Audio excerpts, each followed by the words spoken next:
Artificial intelligence दुनिया की वे, shape और फॉर्म बदल रही है और अभी तक हमें एआई समझ नहीं आई। अभी हमें ये नहीं पता कि हमने इस एआई के साथ कैसे डील करना है। तो वर्ल्ड इज चेंजिंग अगेन।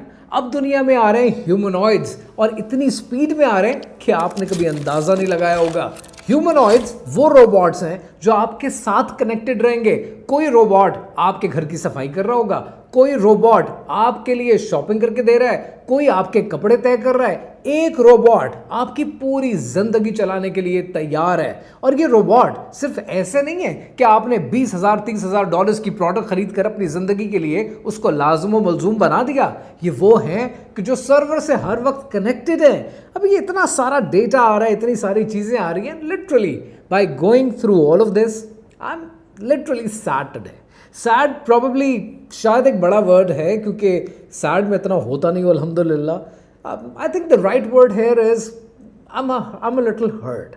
और मैं हर्ट इसलिए हूँ क्योंकि वो शायर कहता है ना कि आँख जो कुछ देखती है लब पे आ सकता नहीं, आँख जो कुछ देखती है लब पे आ सकता नहीं, महवे हैरत हूँ कि दुनिया क्या से क्या हो जाएगी। ये वो फ्यूचर तो नहीं है जो हमने प्रेडिक्ट किया था, लेकिन आपके और मेरे बच्चों को ये फ्यूचर भुगतना पड़ेगा। And I can guarantee you हमारे बच्चे तैयार नहीं हैं। और इसके हवाले से कोई हमें बता नहीं रहा है, कोई हमें गाइड नहीं कर रहा है कि ये स्क्रिप्ट क्या है, ये सारी दुनिया का स्क्रिप्ट क्या है जो चल रहा है। और इस पर बात करनी, इसको जानना और इसको पहचानना आपके लिए बहुत ज़रूरी है। कहानी क्या है आइए समझते हैं।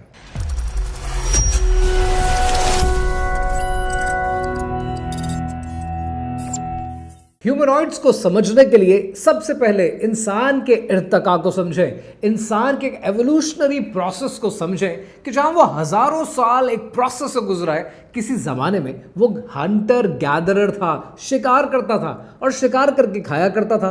अब जब इंसान शिकार करता था, कबीलों में रहता था, तो इंसान की हालत क्या थी? शिकार एक स्किल था। जिसके पास ये स्किल है वो शिकार कर सकता है, अपने और अपने खानदान को पाल सकता है। इंसान ने ऐसे जिंदगी गुजार ली। लेकिन उसके बाद इंसान ने एग्रीकल्चर दरियाफ्त कर लिया।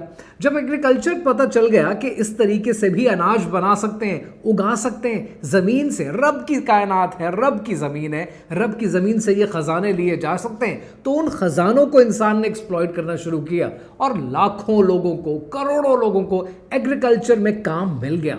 फिर एग्रीकल्चर से हम कन्वर्ट हुए, हम आए इंडस्ट्रियल रेवोल्यूशन में। और जब इंडस्ट्रियल रेवोल्यूशन आया तब बिल्डोजर्स बनाने के लिए, मशीन्स बनाने के लिए इंसानों की फिर ज़रूरत थी कि जो फैक्ट्री के बटन दबा सकें। कभी आपने ये सोचा है कि अगर कोई ऐसी फैक्ट्री होती जैसी आज फैक्ट्री है, इंडस्ट्रियल एज की बात कर रहा हूँ, इंडस्ट्रियल एज में सोचो एक मिनट के लिए, अगर कोई ऐसी फैक्ट्री होती कि जैसी फैक्ट्री आज हुआवे के पास है या शाओमी के पास है, कि जिसको डार्क फैक्ट्रीज कहते हैं, जहां पर कोई इंसान नहीं होता, वहां पर रोबोट्स होते हैं, लाइट्स ऑफ होती हैं क्योंकि इंसान को रोशनी चाहिए।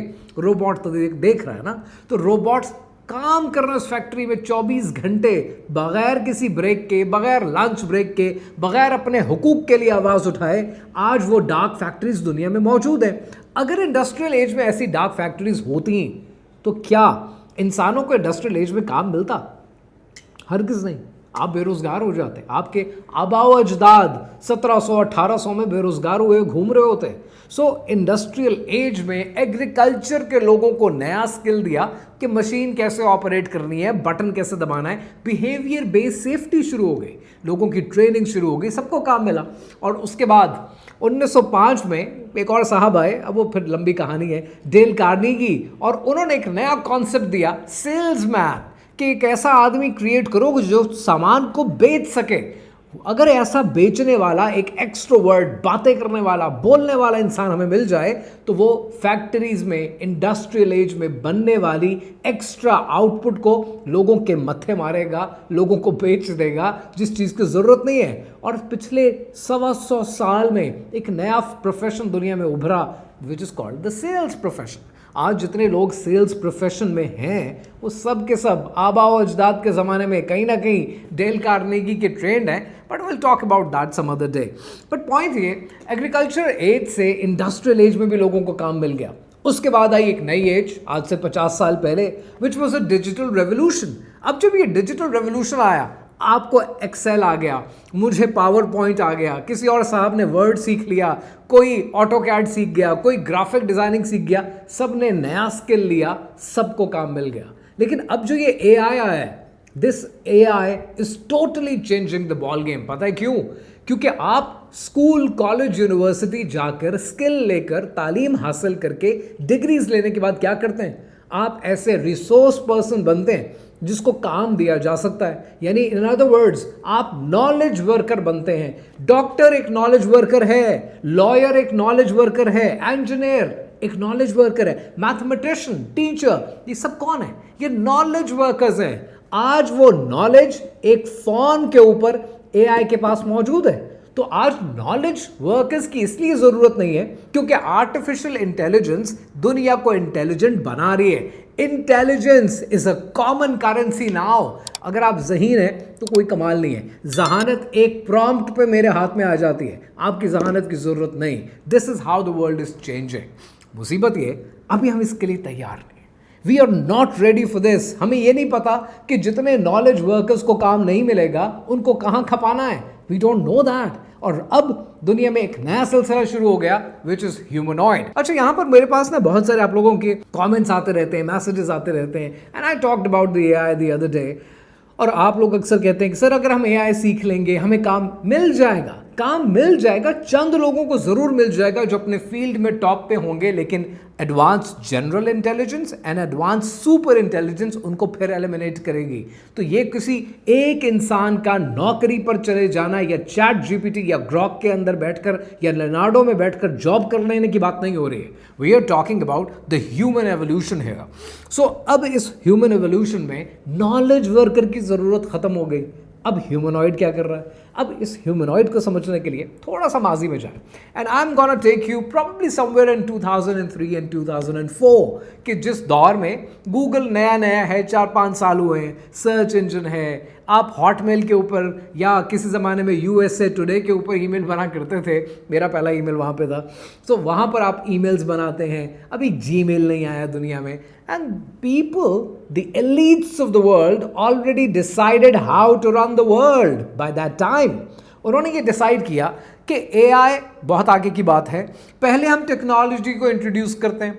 टेक्नोलॉजी को इंट्रोड्यूस करने के बाद सर्च इंजन ये फीचर लोगों को दे देंगे कि अब आप गूगल पे मैसेज के जरिए भी पूछ सकते हैं, यूट्यूब पे वीडियो ढूंढनी है तो आप माइक ऑन करें और आप बोल सकते हैं। यानी पूरी दुनिया कन्वर्ट हो गई टेक्स्ट से लेके, कन्वर्ट हो गई वॉइस बेस्ड कमांड पे। और जब वॉइस बेस्ड कमांड पे कन्वर्ट हुई तो नए नए टूल्स आ गए।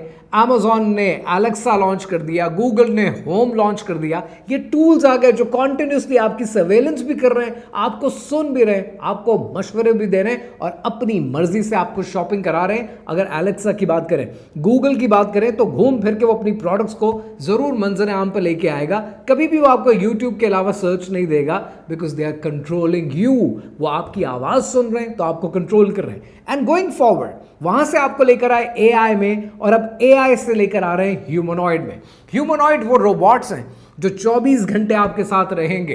टेस्ला इस वक्त ऑप्टिमस लॉन्च कर रहा है। ऑप्टिमस वो रोबोट है जो आपके घर में आपके कपड़े फोल्ड कर लेगा, कपड़े धो देगा, बर्तन साफ कर देगा, जस्ट लाइक अ सर्वेंट। ये जैसे फौज में हुआ करता है कि एक बैटमैन है, 24 घंटे का एक मुलाजिम है आपके पास। ये मुलाजिम रोबोट की सूरत में आपके घरों में आने वाले हैं। और ये जो रोबोट्स हैं ये $1,00,000 के थे, अब ये $20,000 पे आ रहे हैं। इस साल के आखिर में $20,000 इज एन अफोर्डेबल प्राइस, और कहते हैं कि ये 12-13 लाख रुपए में मिलने शुरू हो जाएंगे। सो दिस इज जस्ट कि इलॉन मस्क का, टेस्ला का ह्यूमनॉइड एक है विच इज ऑप्टिमस, और बॉस्टन डायनामिक्स ऑलरेडी रोबोट्स बना रहा है। उसके एटलस ऑलरेडी वेयर हाउसेज में, फैक्ट्रीज में यूज होने शुरू हो गए हैं। इस साल के आखिर तक हुआवे 10,000 रोबोट्स इंट्रोड्यूस कर रहा है मार्केट में। वर्ल्ड रोबोट कॉन्फ्रेंस 2025 अभी इसी महीने हुई है, and I am literally shocked, surprised and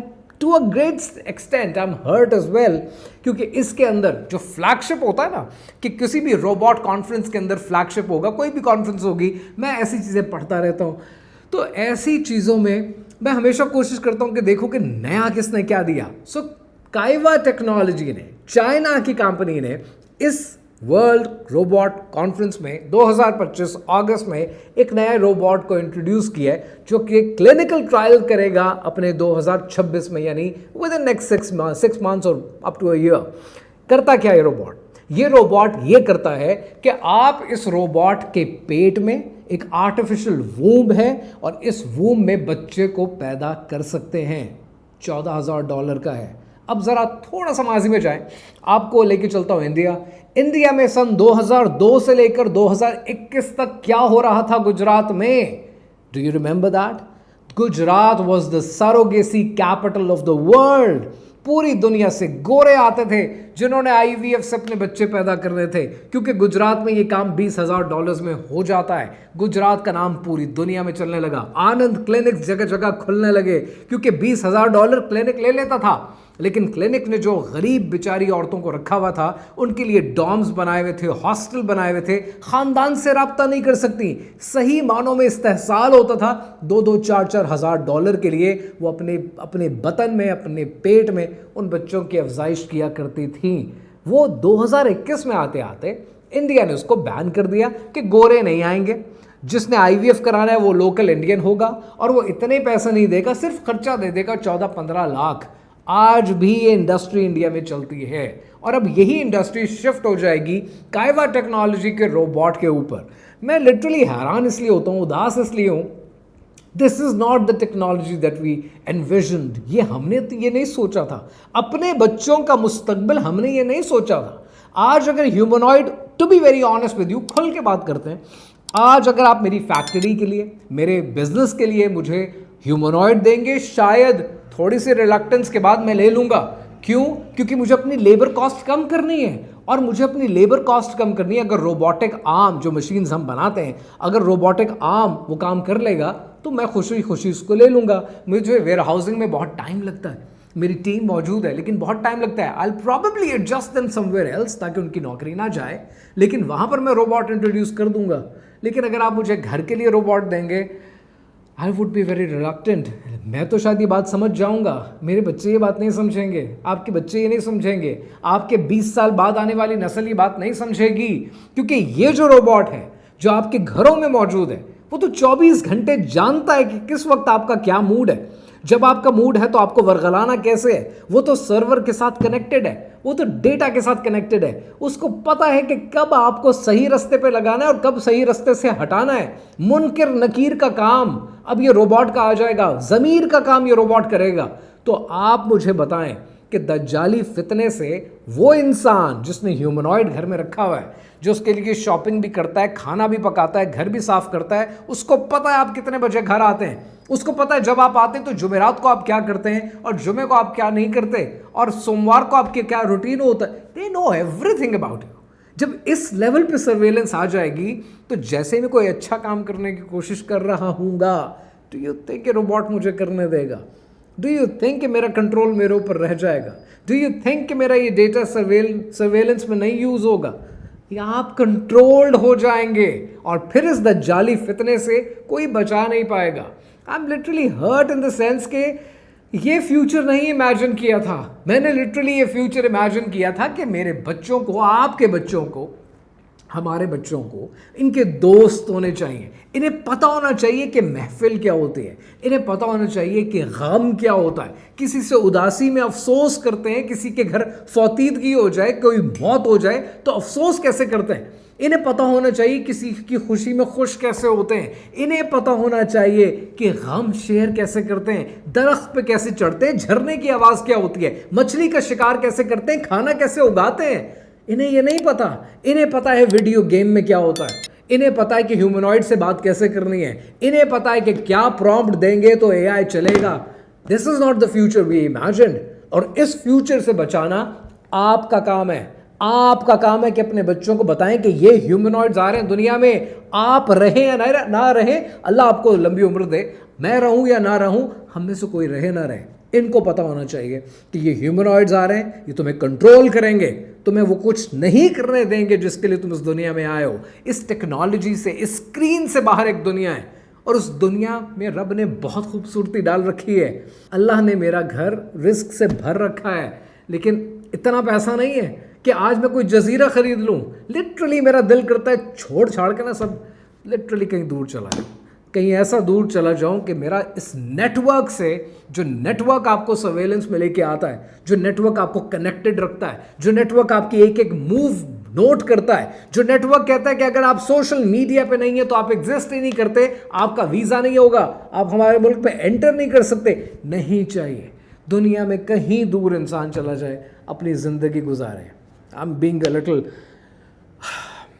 I'm a little hurt, so that's why I'm saying a lot of these things.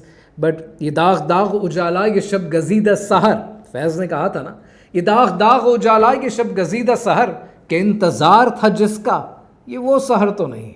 This is not the future that we were planning. तो अपने बच्चों को अच्छा मुस्तकबिल देना, पाक मुस्तकबिल देना, एक ऐसा मुस्तकबिल देना जहाँ वो एक इंसान की हैसियत से नशोनुमा पा सकें, तरक्की कर सकें और दुनिया को जो टेढ़ी हो चुकी है उसको सीधा समझ सकें, ये आपका फ़र्ज़ है।